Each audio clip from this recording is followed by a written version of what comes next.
दिल्ली का ओल्ड राजेंद्र नगर यानी कि सिविल सेवाओं की तैयारी करने वाले छात्रों का हब।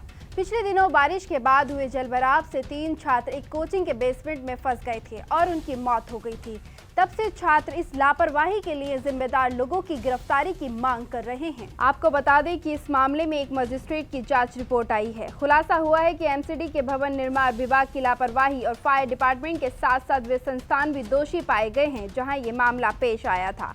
मजिस्ट्रेट जांच में पता चला है कि दिल्ली नगर निगम यानी कि एमसीडी और अग्निशमन विभाग ने कई कानूनों का उल्लंघन किया है। साथ ही राउज आईएएस स्टडी सर्किल के मालिक और मैनेजमेंट भी छात्रों के जीवन की परवाह किए बिना बेसमेंट का खतरनाक तरीके से दुरुपयोग कर आपराधिक लापरवाही के लिए जिम्मेदार हैं। आपको बता दें कि बेसमेंट में डूबने से श्रेया यादव, तेलंगाना की तानिया सोनी और केरल के नेविन डेल्विन की मौत हो गई थी। ये तीनों बेसमेंट में बनी लाइब्रेरी में पढ़ रहे थे।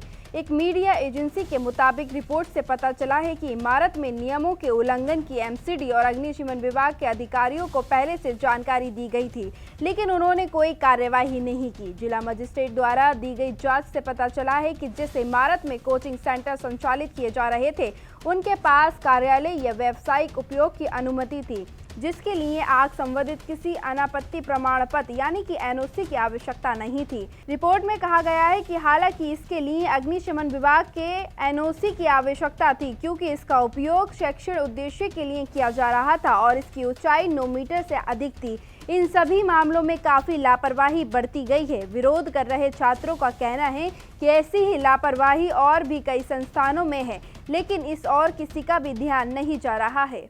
Subscribe now and press the bell icon. Never miss an update.